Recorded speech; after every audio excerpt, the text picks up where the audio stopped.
What's good, peeps? Thanks as always for passing by the channel. Much appreciated. Hit that subscribe button if you guys are new. Don't forget as well, please, to like and share the vids. Again, thanks to everyone that does continue to do that. You can also support the channel as well. I do have a Patreon account. The link is in the description. All right, let's get straight to it. Josh Warrington has left Frank Warren. I repeat, left Frank Warren and has teamed back up again with Eddie Hearn and Matchroom. Remember, he was once signed to Eddie Hearn and Matchroom. That has just happened, people. Fuck me. Where do we start? I don't even know what to say. I knew there was a problem. Josh Warrington tweeted about 2-3 weeks ago that he was frustrated about not securing the Shakur Stevenson fight. That's a fight he wanted. It's a fight Shakur Stevenson wanted. It would have been a good unification fight in Leeds.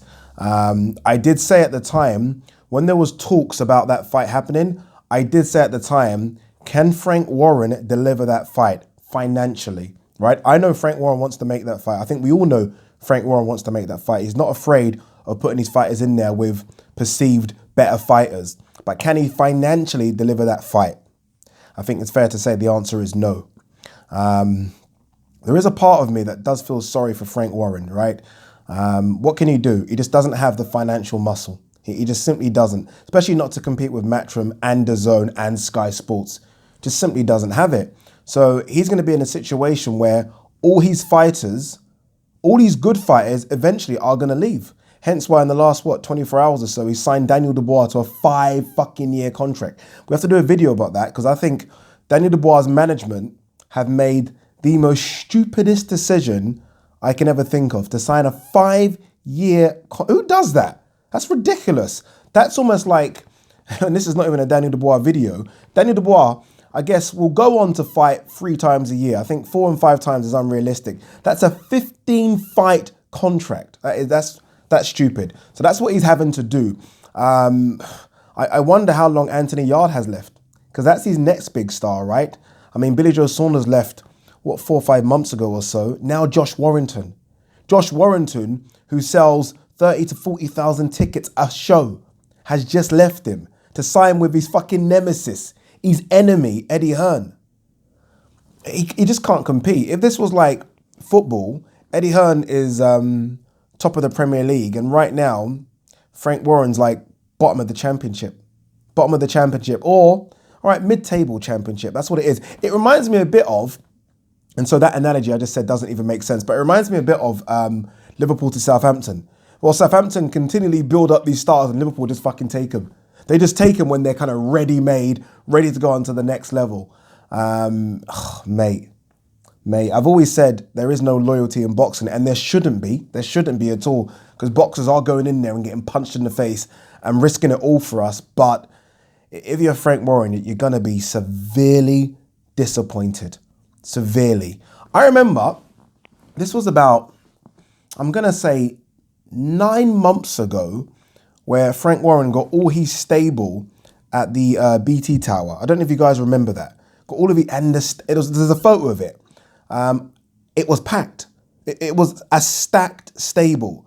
Carl Frampton was in that stable. Obviously, Josh Warrington in that stable. Billy Joe Saunders in that stable. Daniel Dubois in that stable. Tyson Fury in that stable. Have I mentioned Carl Frampton? I probably have. I don't know. I'm tired. It was stacked, and people were actually comparing it to Matchroom, saying this stable is better than Matchroom's. Like, there could be a takeover. All of a sudden, they've all gone. I mean, they've all gone. Don't tell me Carl Frampton is signed. He ain't signed to fucking Frank Warren. I mean, look, he does his stuff for Top Rank and MTK Global. Same as Tyson Fury. Frank Warren really has no say in what Tyson Fury does. Let's be honest. And now Billy Joe Saunders has gone. Now Josh Warrington has gone. All to your enemy. And Eddie Hearn, the cheeky bastard, fucking said, tomorrow, press conference, Headingley, Josh Warrington. Like, Eddie Hearn didn't think Josh Warrington was good enough 3 years ago. Now, happy to sign. Happy to sign. Because Frank just can't deliver. He just can't deliver the big fights. He can't. I'm not talking about mandatories. That's different. Obviously, Anthony Yarde, mandatory against Sergey Kovalev. He can't deliver the big fights where he pays big bucks for a fighter to come over. He can't do it. I'm trying to think of the last one. What was the last one, people? I mean, big. Can't think of it. Can't think of it. I really can't. On the one hand, I applaud him when he puts on like Daniel Dubois versus Joe Joyce. You've got to applaud that matchmaking. But sometimes you wonder if it's a case of he has no choice. He has no choice but to do that fight.